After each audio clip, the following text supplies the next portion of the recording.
Good afternoon, everyone. Oh, that's loud. Welcome to Missoula City Club's March 12th program, Schoolhouse Talk, deploying the public's investment in our schools.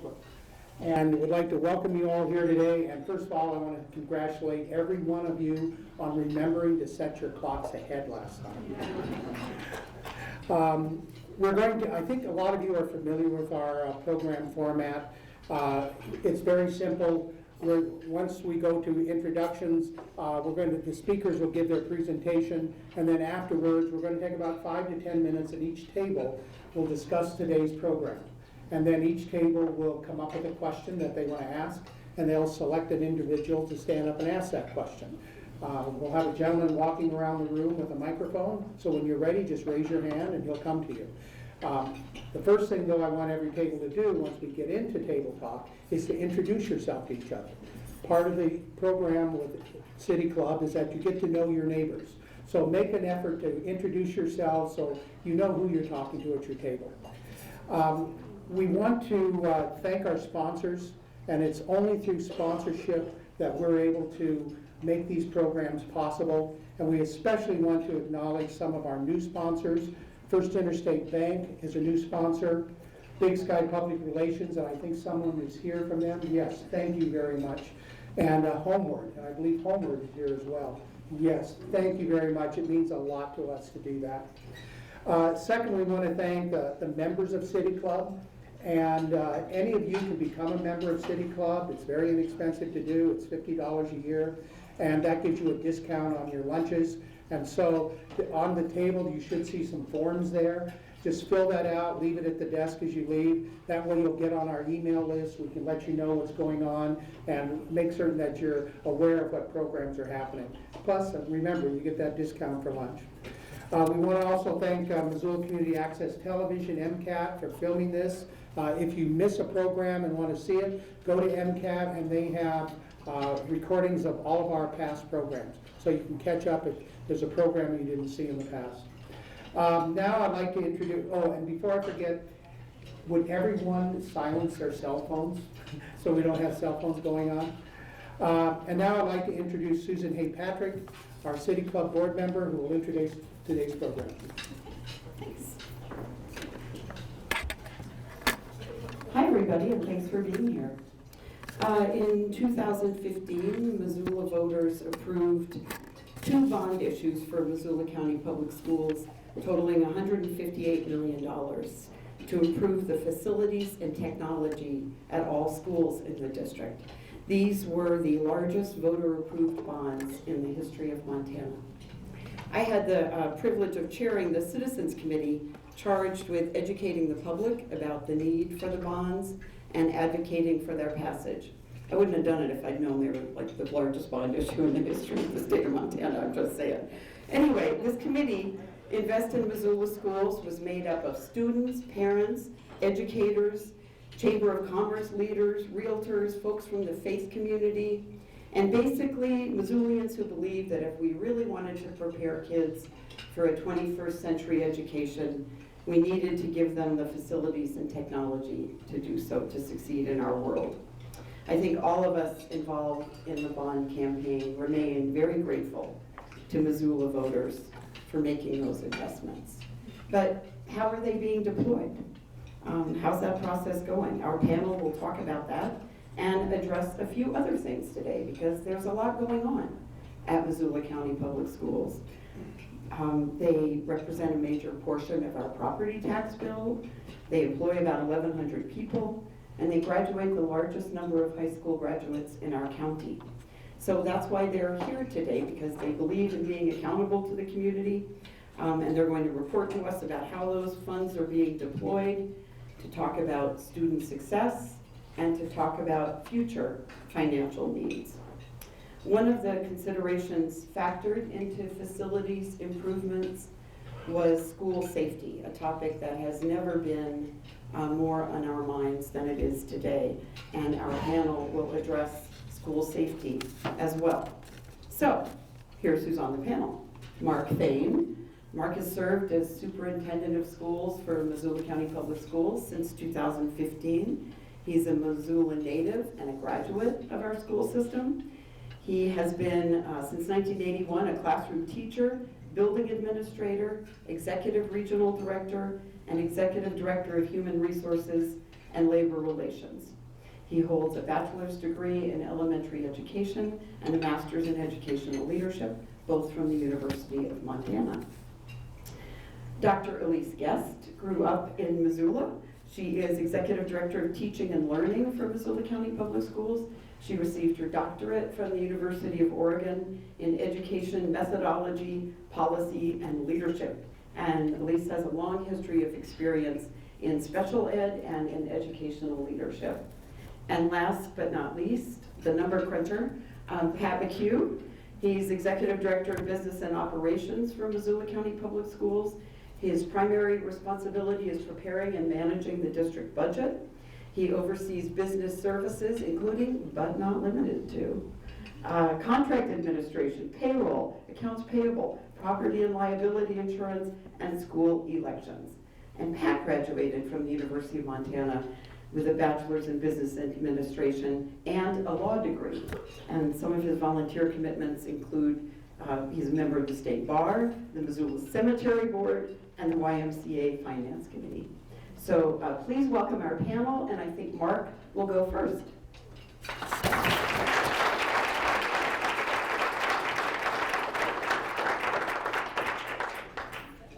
Certainly, thank you to Susan for the wonderful introduction, and again for her support of the bond initiative and the work that the Citizens Committee did in 2015.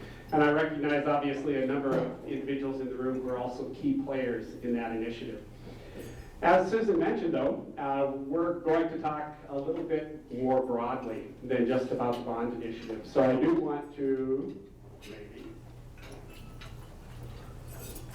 see if I can get the clicker to work. It's changing on the computer, but not on the screen, so.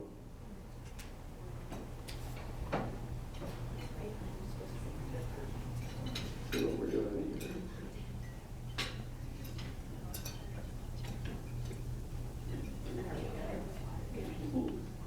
There we go. Maybe. Now my clicker's not engaged.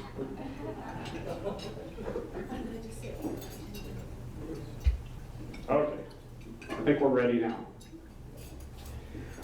So just to set the stage, there are a couple really important events that I'd like to speak about.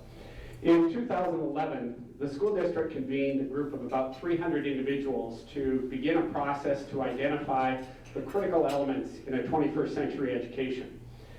Education's changed a lot since many of us sat in classrooms, and I think we could easily characterize the experience many of us had as being consumers of information. And the transition that we saw as being very necessary was to begin to more fully apply the skills and the information that students learned, and in addition to being consumers of information, to generate new information. And so that required a couple things. First of all, on the teaching and learning side, we really needed to evaluate how we were approaching instruction and how we would contemplate instruction to look in the future. And then also we had to take a look at our facilities and determine, did we have the facilities that would support a 21st century education? So 300 people engaged, we went through a lengthy process, and we developed what we called at that time our 21st century model of education.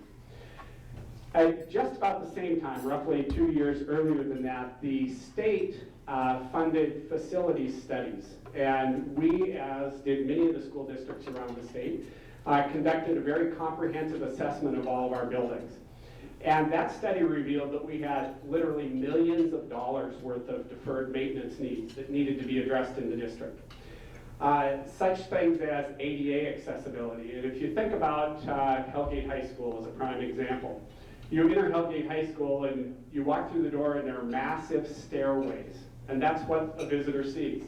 Another important element is that there's no reception area when you enter those front doors. You actually have to go upstairs, take a left-hand turn, and go down the hall before you ever see anyone in a reception area. Hellgate High School also had two 75-year-old boilers, one of which had failed previously, needed to be significantly welded and repaired, and we actually had a little bit of a challenge getting it certified to continue to serve Hellgate High School. So that characterized some of the infrastructure needs that we faced. Unfortunately, at that point in time, the economy was such that there was no way we could consider running a bond issue to deal with the deferred maintenance needs. So as time passed by, two other things happened. The first being that we determined that our 21st century model of education needed to be clarified for the community in the form of a 5-year strategic plan. So we developed what we called our Achievement for All plan. And the major premise was student engagement. We had at that time begun Graduation Matters Missoula, which I hope you're all familiar with, recognizing that Missoula had about an 83% graduation rate, which was not certainly one that we felt was appropriate in an education community like Missoula. So we endeavored to look at student engagement and how we could engage students differently in order to enhance our graduation rates. And I would also indicate that at the time we were looking at our graduation rates, we determined that we would also increase the number of credits required for graduation. The state required 20. At that point in time, we had 22 as a requirement. We actually boosted the requirement to 24 credits. And at that time, we were also concerned about the number of math credits that we required.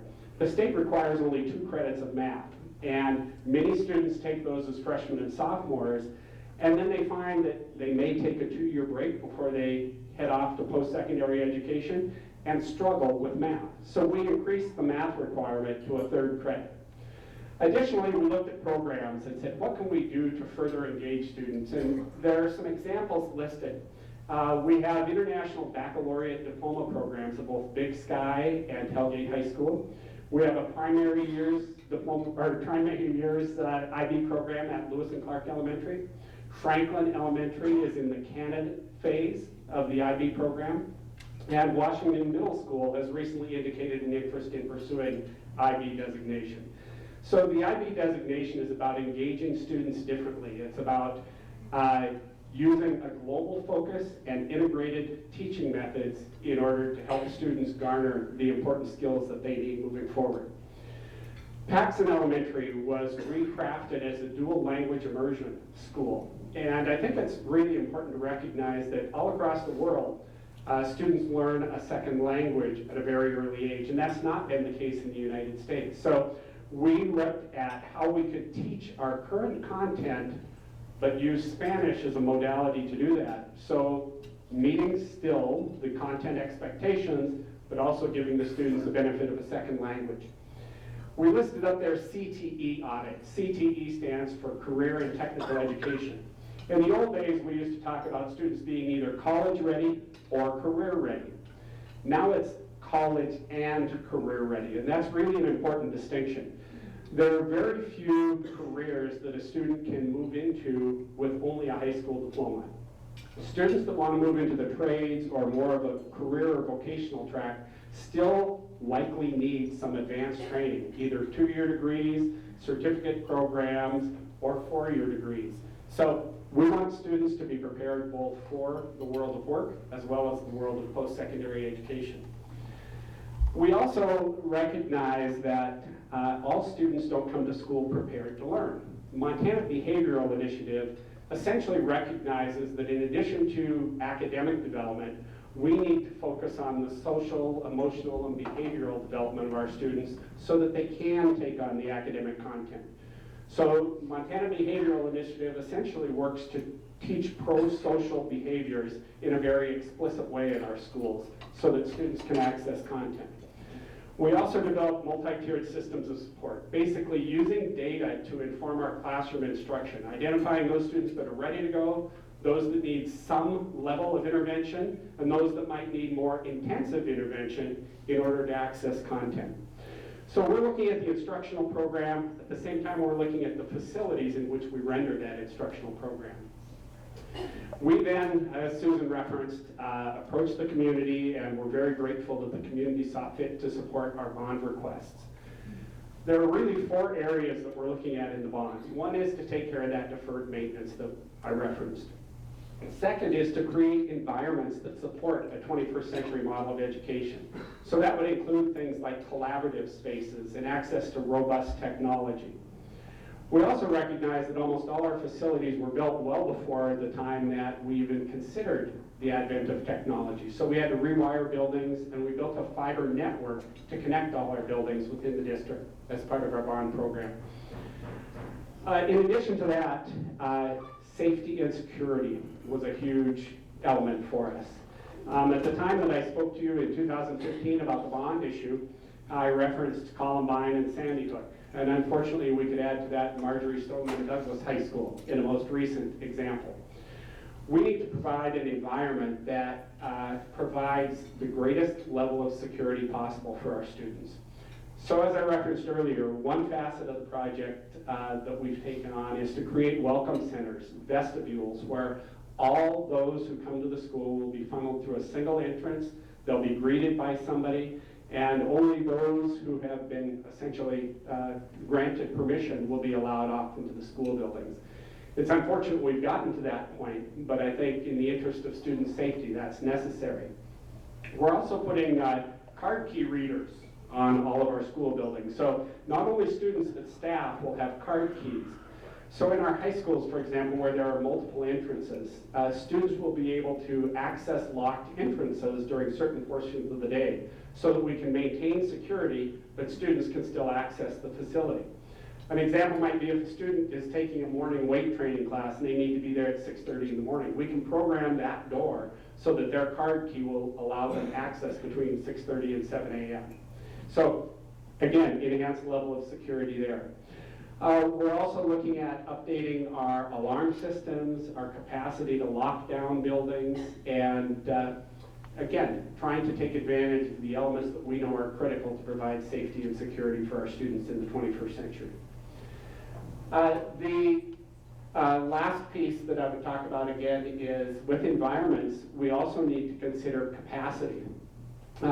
Interestingly enough, since the 2010-11 school year, our K-8 district has grown by 611 students, which is about a 12% increase. That increase has now started to hit our high school districts. So the last 3 years, our high schools have seen an increase of 104 students. So as part of the additions, we're also enhancing capacity in our school district. We have two major projects that have already come online. Franklin Elementary and Lowell Elementary have been rebuilt and are open this year. And I think it's really important to note that those are two of the areas of our community where most of our poverty is concentrated. And I think it's going to be a great benefit to those students and to those communities to be the first ones offline and to recognize the value of a brand new school in terms of redeveloping that neighborhood. $158 million is a significant contribution on the part of the community. One of the things that is important to us also is seeing that those dollars roll over in the community to the extent possible. And I haven't looked at this figure for a while. I probably should have gone back in preparation for today, but we had identified at one point 31 professional service providers, architects, engineers, and contractors with whom we were partnering. And of those first 31 that we hired, 26 had a Missoula office, a Missoula base. So not only are we enhancing our facilities, but we're really an economic driver in the community in terms of helping those professional services and contractors to be engaged further in our community.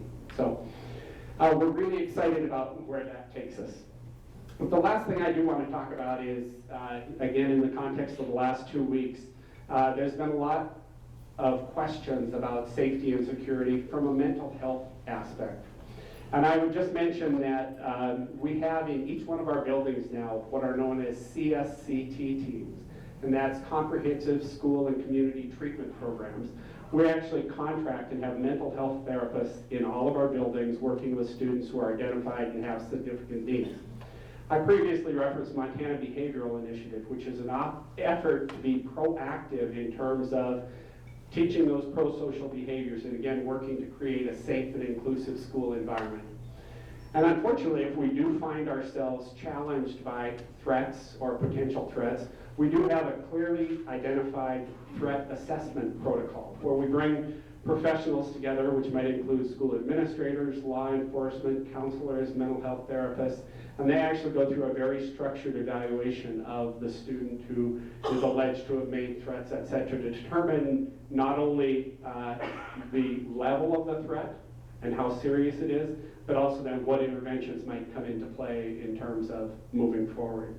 There are some handouts, I believe, today for those of you that are interested in taking a more comprehensive look at our threat assessment program.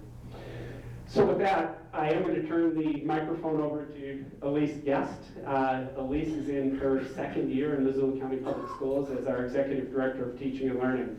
And really, this is what we as a district should be about. It's really about teaching and learning and developing and delivering a guaranteed and viable curriculum for all of our students. So I'm pleased to have Elise working in the district and hope that you'll come to a greater understanding of what our vision and mission for teaching and learning is all about. Thanks. Thanks, Mark. It's really exciting to be here, so thank you for this opportunity. As a product of Missoula County Public Schools, I'm just very honored to be sitting on this side of the equation now and being able to be a part of something so great as our school district. I think that we have an amazing, talented group of teachers and strong leaders who are really leading these initiatives that I'm about to speak to, and it's really exciting to be able to share that with all of you. So something that really grounds our work is this vision statement that's about 21st century learning and teaching and learning. And really, when you look at these words, some things that really ground us is the notion of collaboration. And I think today that really speaks to that, is that we as a community are collaborating with the school district and all the things that we're doing so that we can make the best decisions for our kids. And that collaboration truly is the vehicle for school improvement. And we spend a lot of time getting teachers together, sharing expertise amongst us so that we can really capitalize on that collaboration and make the best decisions for our kids. Another thing that really grounds us in this 21st century teaching and learning vision statement is the notion of uncompromising excellence. I tell this to my colleagues all the time that we have to believe in the excellence for each and every child. And so the decisions that we make and the initiatives that we build upon all have to come with the notion of uncompromising excellence. And so really that truly grounds us in the work that we do and the initiatives that I'm about to speak to. So the first one that I am very, very passionate about is building a balanced assessment system. I think so often in the last few years, we've heard complaints about over-testing or using too much instructional time for testing. And we know that instructional time is of the essence. We only get our kids for so many minutes each and every day and for so many months in the year. And we have to capitalize on every single moment that we have with our kids. And so making sure that we use the right assessments in the right way to make good decisions for our kids is fundamental to everything we do. And when I first began last year, we did an audit of just all the assessments we're using and kind of understanding the why of why we are using the assessments. And what we learned is that our teachers are working extremely hard to try to use a wide variety of assessments to understand where our kids are at and what we need to do to teach them and get them to grade level standard. And so what we learned is we need to get a committee together, collaborate, and make some decisions about which assessments to use and why. And what came down to that work of that task force was the notion of using one assessment that has the validity and the reliability to truly help guide our work. And so we ultimately initiated STAR 360 this year. So STAR 360 is a benchmark assessment that enables us to assess early literacy, reading, and math. We give it 3 times a year, so many of your children had it in September, and then in January, and then again in May. And the reason for doing that is because we want to know where our kids come in at the very beginning of the school year and then make strong instructional decisions about the children, whether it's their strengths or being targeted and focused with the areas that they need to grow in. And then double checking our work in January to make sure that we're on target and make sure kids are still learning at that standard of where they should be at this moment in time. And then we'll do the same kind of checks and balance system again in the spring to make sure that we've made sure every single child across our system is at grade level standard and ready for the next grade level. And then then we know we can put our hand over heart and say, we got every kid, they're ready for the next grade level. It's been very exciting work, and it's been a big ask of our teachers to do this assessment, and I think the results have been phenomenal. We've gotten teachers together after each benchmark to run data-driven dialogues and assessment cycles about exactly where our kids are at. And from that, our teachers have flexed and become nimble with their instruction, changing our practices to make sure to meet the needs of the kids, and we've seen some phenomenal results. Between fall and winter already, we have seen leaps and bounds. For example, one kindergarten grade level at one of our title schools started with 41% of their kids at the benchmark, at standard, and we want to get to 80%. So they needed to do some work, and they dug in and looked at their instruction, and by winter, they got the same set of kids to 81% in the green zone, we call it, where we're at standard, and we're making sure that our kids are reaching that grade level standard. It was phenomenal. It was such a source of celebration. We've seen exactly that same sort of celebration happening across the district. 4 out of our 9 elementary schools have all of their grade level standards already at 80%. We saw at our high school level, some of our students growing and achieving well past that level of intervention that Mark referred to and getting to grade level standard. It's been really exciting work, and that really tells us that we're using the instruction in the right way and taking the right time to do it.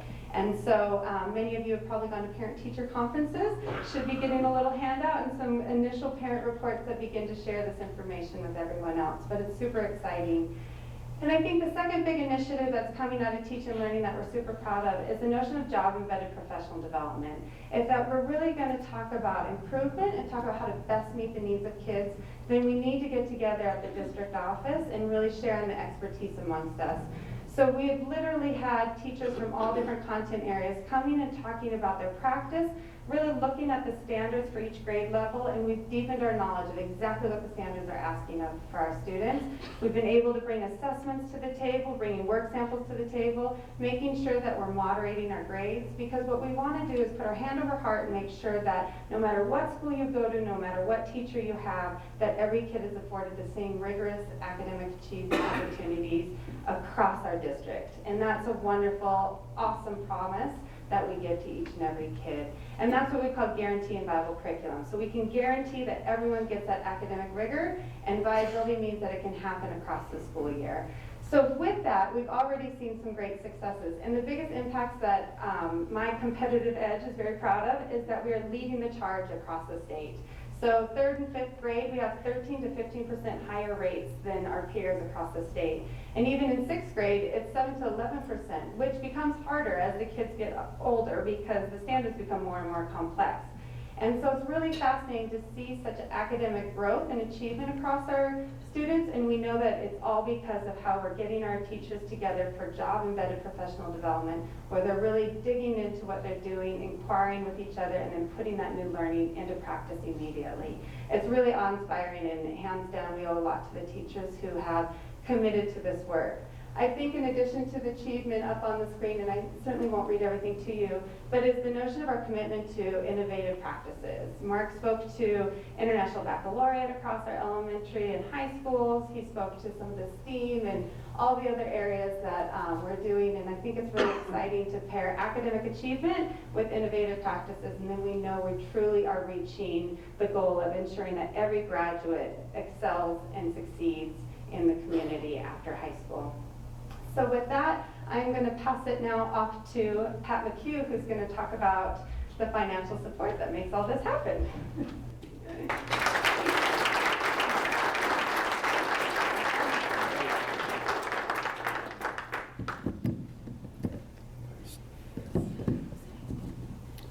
So I need to look at some notes.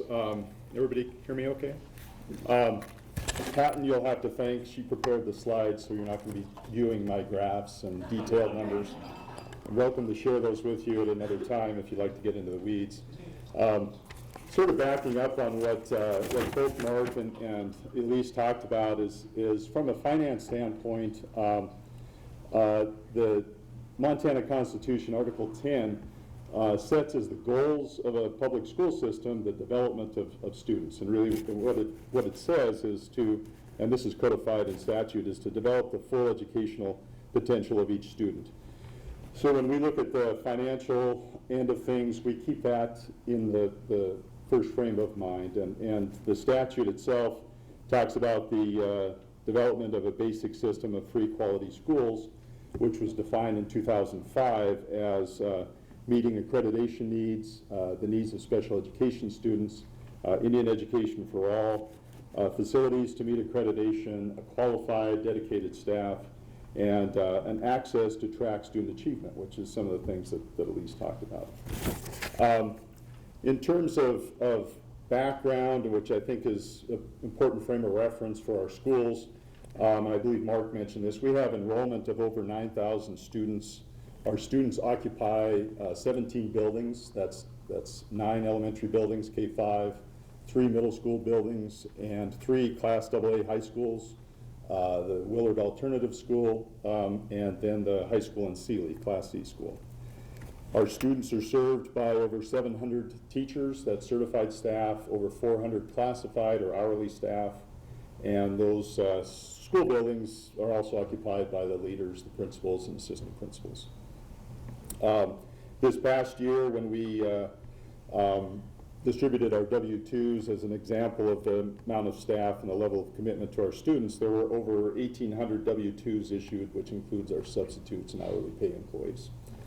One of the slides that Hatton referenced here references maximum budget, and there's absolutely no time to talk about school funding, but I do want to reference that component. Maximum budget was developed in 1991 through legislative action, and really what that amounted to was a determination by the legislature that the budgets of all districts need to be adopted at a minimum or base, but no more than a maximum. And the intent was to create a system where there was equity across school districts and there was adequacy among school districts. And so when we talk about maximum budget, we're talking about the highest amount allowed by the state statute. And this funding formula really dictates for us what that amount looks like. What I'd say relative to maximum budget, which I think is interesting, is that in 1994, shortly after this initiation was put in place, there were 75 school districts that represented about 7,800 students who were at maximum budget. By 2003, there were 220 school districts representing 82,000 students who were at maximum budget. So it's sort of a framework of where what might have been maximum as applicable to 7 or fewer districts really is applicable to most districts around the state. When we talk about maximum budget in the context of our general operating levies, what that means is we're compelled as a school district to operate at the base or minimum budget, but we can operate at maximum budget, which requires voter-approved levies. So when you see voter-approved, or when you vote on levies, what you're voting on is an operational levy to increase our budgets to maximum. And this has allowed us to meet some of the requirements and some of the special programs and some of the services that are offered through the school district. And here getting back to really from a general fund operating standpoint, when our budgets, our general operating budget is designed to meet the maintenance and operational costs of the district. And beyond that, we adopt 8 other budgets. Those budgets meet different needs, but we're really talking about, from today's standpoint, the operating budget of the general fund, as well as the debt service fund from a bond financing standpoint. So on the operational side, when we look at and the school funding formula calculation is very much driven by enrollment. So our school district and the school districts from around the state, our budgets are primarily derived from the number of students enrolled in our schools. So as our enrollment increases, the calculation of the base budget and the maximum budget changes. It's a pure math calculation. The funding is also statutorily driven, and part of that calculation dictates how much of an over-base levy that we can ask the voters to support. And that gets our budget from base budget to maximum budget to meet our needs. When we look at the number of students that we've had in both the elementary and the high school and the middle school, we're looking at enrollment increases across the board in all those grade levels. So part of both the calculation and the need are tied together. They're linked. They're tied to the enrollment number, and when we see enrollment go up, we also see the need for additional resources. What's represented here is what we're anticipating to be our ask of the voters this year for an operational levy. This would get us to the highest amount allowed by law in both the K-8 and the 9-12 district. I'm saying this is an estimate because the board needs to approve this, and we're discussing this on Tuesday, but this is what it looks like right now. This slide reflects, really in summary format, what we estimate to be our levies for the year. Our board adopts budgets in August. That's for a fiscal year that runs July 1st through June 30. And as I mentioned, we have other adopted funds and other adopted budgets. So if we look at the addition of the operation levy and some of the changes in the state funding, this is what we're anticipating these levies to look like when the board meets in August to adopt budgets. So in the elementary district, among all of the funds that we'll be adopting, including our debt service, which includes the most recent bond issue, we'd be looking at a $9.50 per year increase. And then on the high school, overall, we'd be looking at a decrease. And obviously, your ballots aren't going to say, "Will you vote to decrease taxes?" Because it's not really what we're allowed to say, even though overall there is a decrease. But for that confined levy, there will be, we calculate and we'll put on the ballot the estimated number of mills and the tax impact. So that's what this reflects, is overall, among all of our budgeted funds, what we're estimating in August, the tax impact to look like. Finally, this represents our bond expenditures through December. As Mark mentioned, we are very thankful to our taxpayers and voters for supporting this monumental investment in our facilities. And what this document reflects is our expenditures through December 31st. And we're very fortunate when we passed the bond in November. We did a bond issue that following January of about half of the allowed or authorized bonding or approved bond. And then we just recently, what we decided based upon the amount of work that we had done and were able to get done, that we could go out again for our second issue. So we did two bond issues for the full 158. The second one we did last fall, and in both instances we did very well from an interest rate standpoint. So we were below 3% on both of those debt services. We were estimating 3.5%, so from a debt service standpoint, it looks really good on both those bond issues.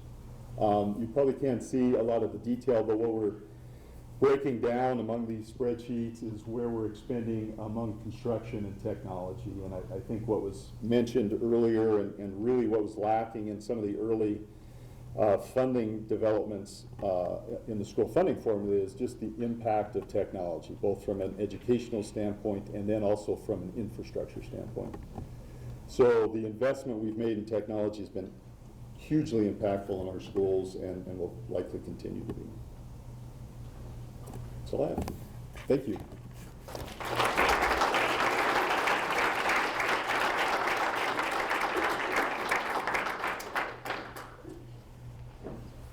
Thank you very much. Okay, now table talk. Again, introduce yourselves to each other. Take about 5, 6, 7 minutes, come up with a question. And then we'll go to questions. Todd Redmeyer is our gentleman with the microphone, and our first gentleman, stand up. Okay, on the subject of deferred maintenance, Mark, you mentioned that when the bond levy was passed back in 2015, a significant amount of that was for years and years of deferred maintenance that had been unaddressed. What in the current plan will keep that situation from occurring again? That's a huge challenge for us, Greg, isn't it? If you understand what Pat had to say about our budgets, we operate under a scenario where we have a window within which our general operating budget must fall, minimum budget and maximum budget.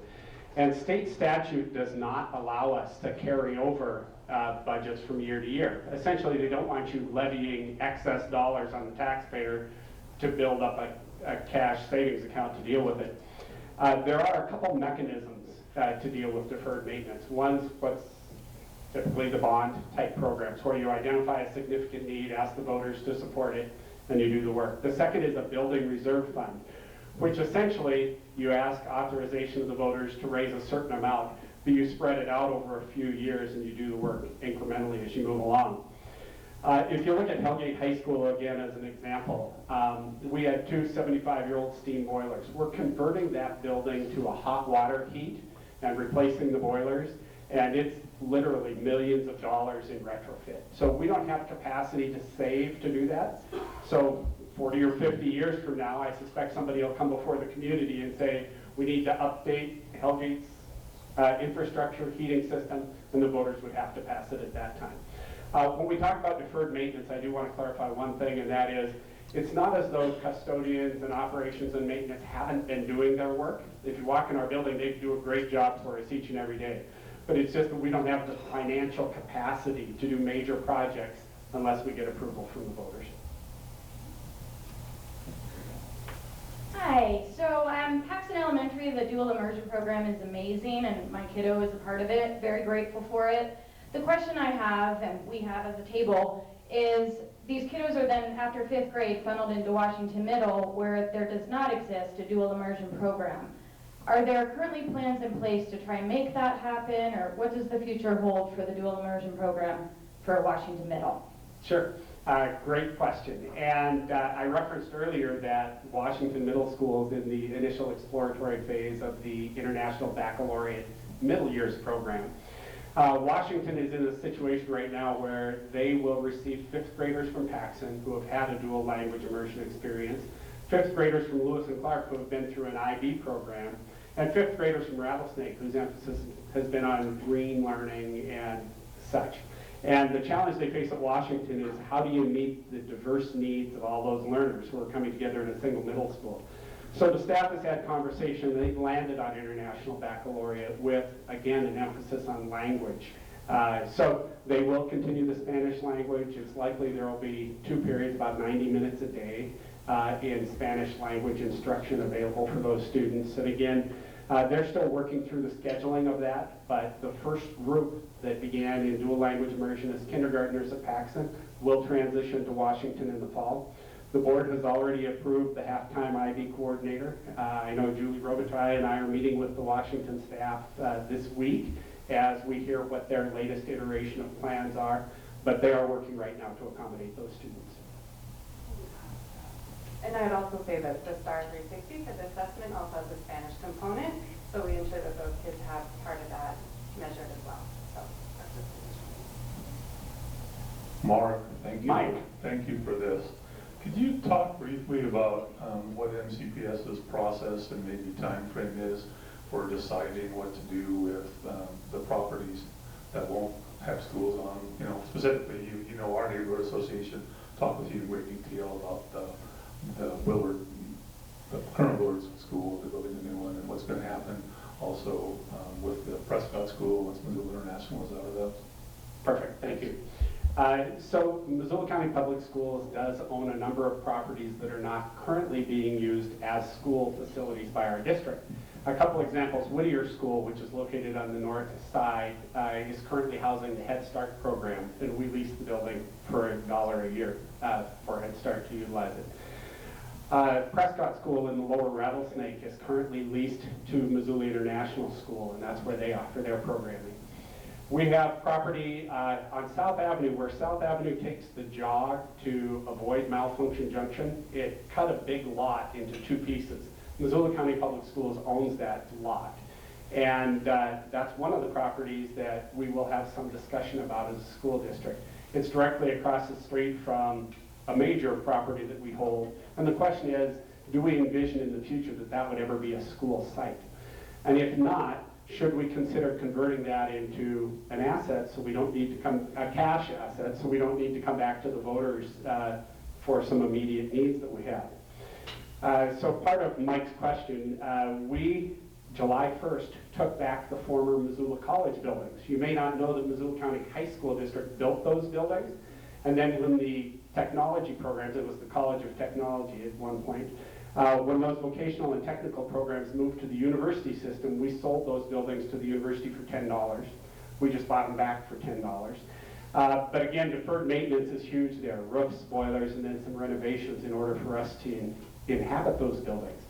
So rather than come to the voters for approval to raise some money, we're looking to see if there are some assets that we might consider selling to fund the necessary work at Missoula College. In addition to those properties that I've already mentioned, we have a parcel out in Linda Vista. And it was one that we acquired in the early 1970s. It's only 5 acres. It's not viewed as being large enough for a school. It's also got significant slope. So when we passed the bond issue and we're going to construct a new school out in that area, that was the first property we had evaluated. And it was determined to be unsuitable as a school site. So there's some question about whether we should hold on to that property. We have some property, it's listed as 55th Street. But back in the 1970s when the South Hills were being developed, the district acquired 20 acres that's actually up by Shadows Keep, actually higher than Shadows Keep and farther west. The belief at that time was that 55th Street would be punched through and would access that area. That never happened, and so instead of building on that site, the district acquired the property where Chief Charlo sits now, and that was where the new school was built. But we still have those other 20 acres, and the question is that a site we would ever build a school? A lot of conservation easement area around it. Should we liquidate it and use those funds to support some of our needs? So those are the major properties. Mike, I don't know if you have a question about another specific property. We entered into a long-term agreement with the city, and then the city has in turn turned that over for the Peace Farm. So we own that property, but it's essentially tied up for the long-range future. We own a school, Mount Jumbo School. I used to teach there out in East Missoula. Beautiful facility. Our hope would be that one day the population of East Missoula will be large enough to sustain that school and that we could reopen it. It's an asset that we would like to hold on to, I believe, for the future. We formerly leased it to Walla Walla College for the social work program. Again, our recommendation to the board will be to see if we can identify a potential tenant so that we can generate some revenue, keep that building maintained, and then hopefully at someday reopen it. Last year we did a pin map to see how many students lived out in that area. And K through 8 we had about 150 students, which wouldn't sustain the school. However, I think East Missoula's primed for some development, and I would love to see that happen so we could reopen Mount Jumbo School and maybe even take some pressure off Rattlesnake School in doing so. Mark. Hi. Tom. Thanks. So we had lots of questions about finances and levies and bonds and such, but so a two-part question for you. Recognizing that there may actually be a decrease in the high school levy, if I was hearing that correctly, what will any levying authority that you put before the voters be used to close that gap, to bring it up to maximum budgets? Any specifics you can provide, salary, technology? And the second part of the question would be, how does Missoula County Public Schools, in terms of teacher salary, stack up to the rest of the state? Couple good questions. So first of all, the recommendation to the Board of Trustees tomorrow night would be a $305,000 levy on the elementary side. As I referenced in my initial remarks, our enrollment has increased 611 students in the last 6 years, which is fairly significant.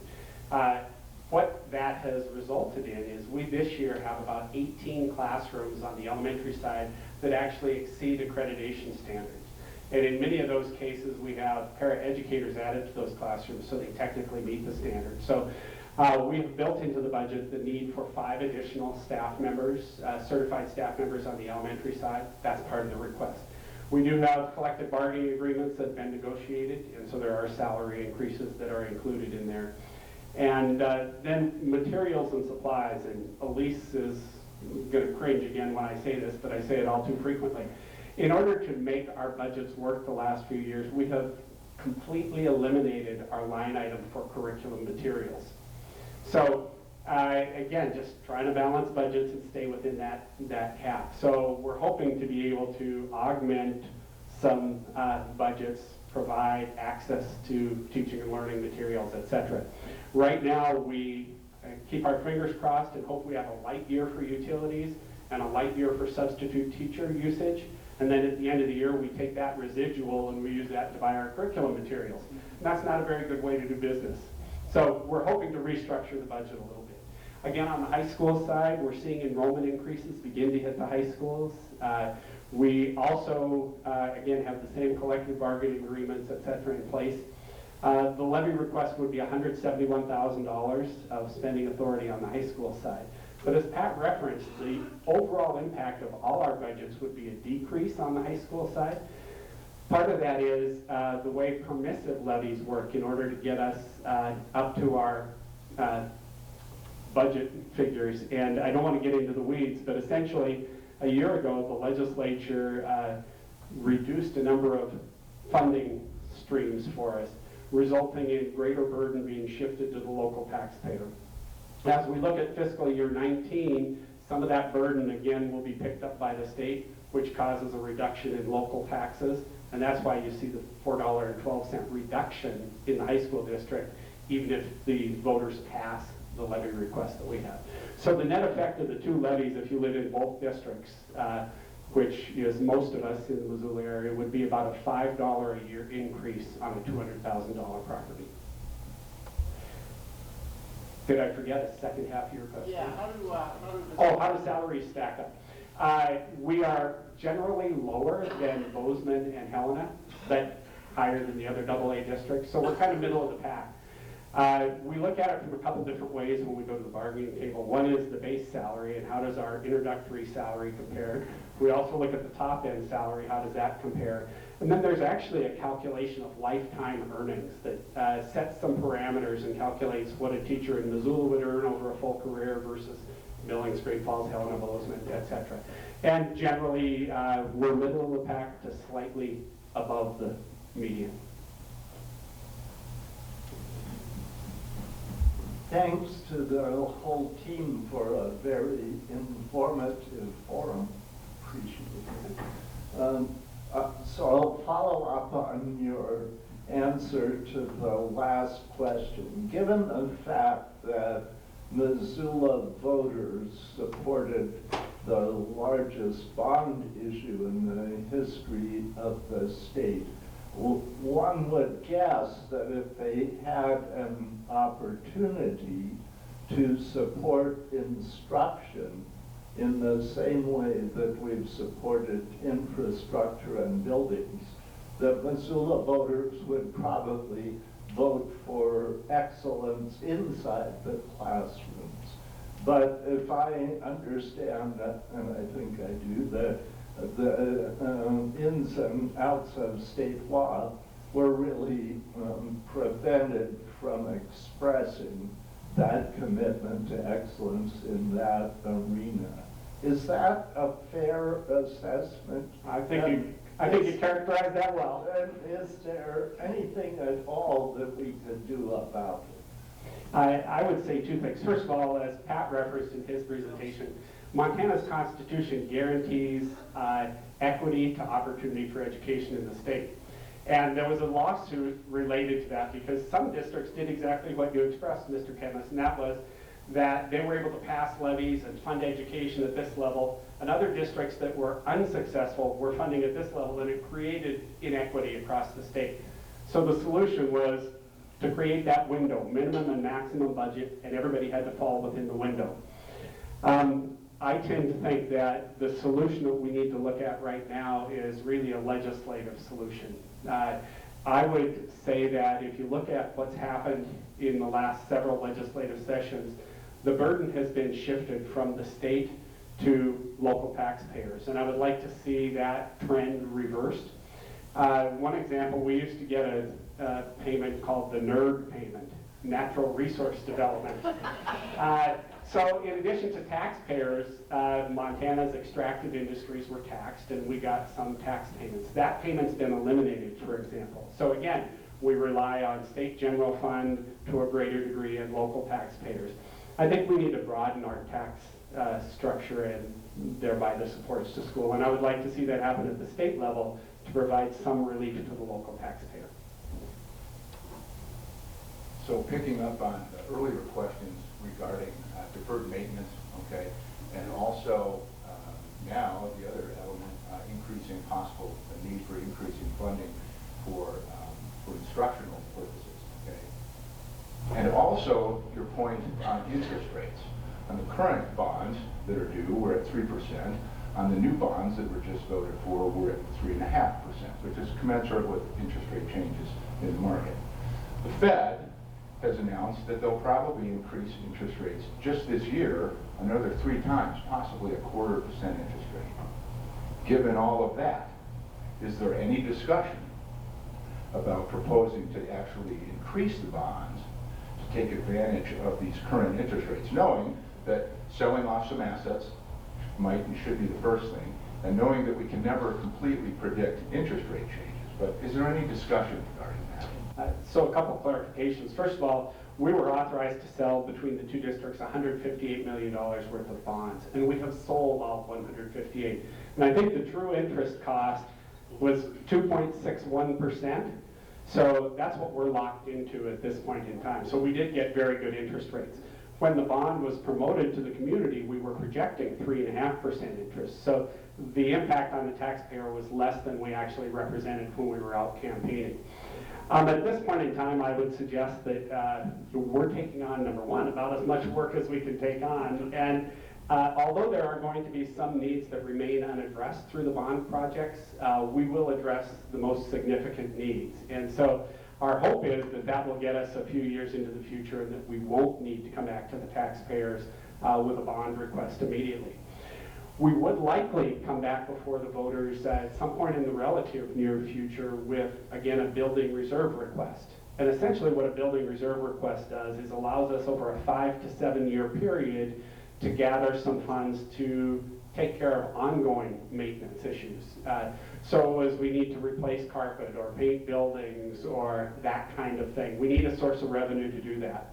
Those are generally smaller amounts and with a very limited time frame. And I would expect that's the next thing the voters would see in that realm. Okay. Well, we don't have a two-part question, but we do have 2 questions. So the first one is pre-K. And I know there's a couple of test sites around the state on that right now. Where does the Missoula district stand on having capacity, if that happens, in existing buildings and with the new remodels and things? And also the second part is the last 2 legislative sessions, the law or the discussion about having independent elementary districts being allowed to create their own high school districts seemed to have created steam. Didn't pass, but barely the last time. Has there been any behind-the-scenes discussion on that, if something like that were to happen? That did actually pass the last session, so I'll talk about both those. First, early kindergarten. You know that Montana is one of only 3 states right now that does not fund at the state level preschool.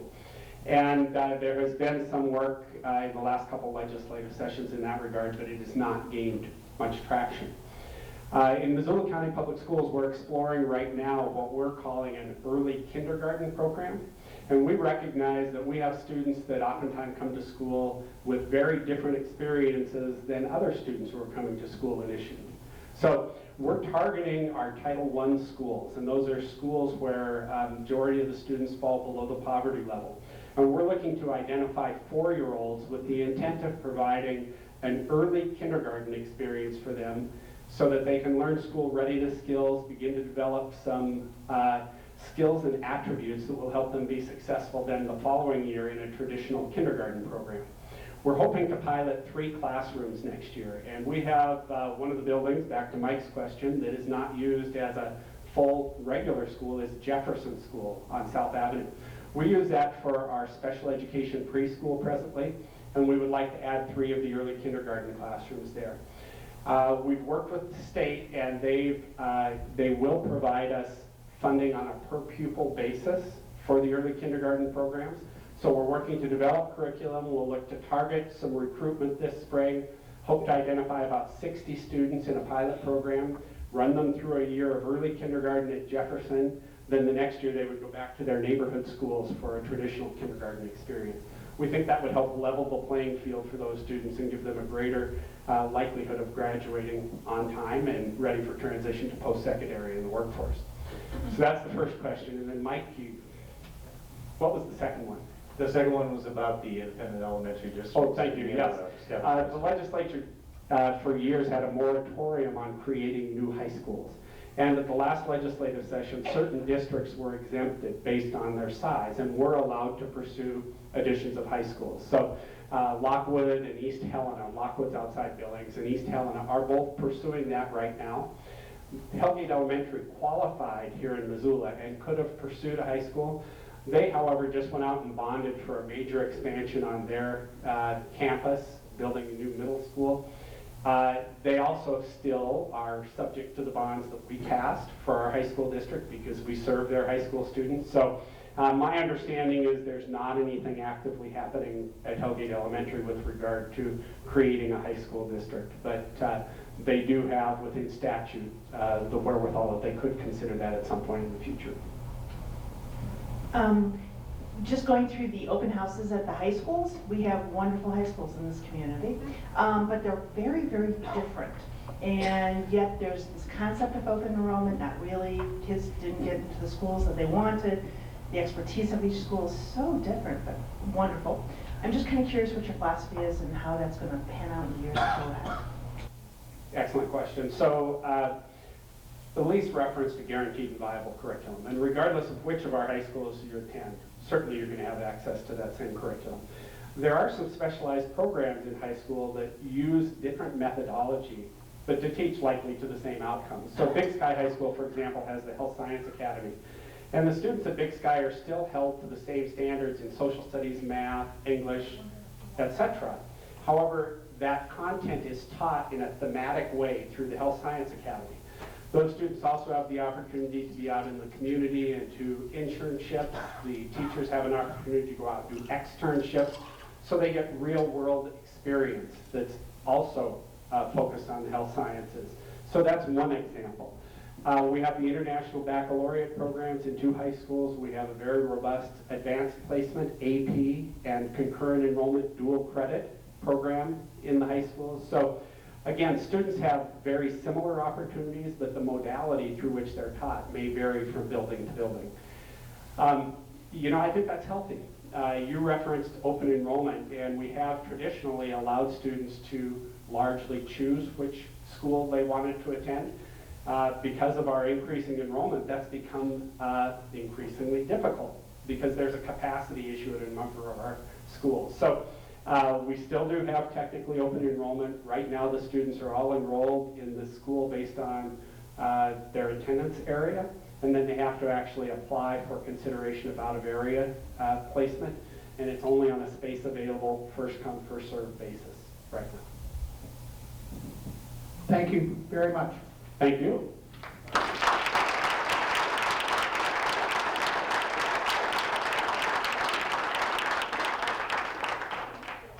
On behalf of City Club, we want to thank our speakers today. It's a wonderful program. And again, thank all of you for coming. Thank you for your great questions. And again, remember on the table, there are some slips of paper here. If you want to become a City Club member, please fill those out and turn them in. Join us for our next program, Monday, April 9th, and will be the State of the Community with Mayor John Engen, County Commissioner Dave Strohmeyer, and University of Montana President Seth Bodner. We'll see you there. Remember to sign up early. Thank you.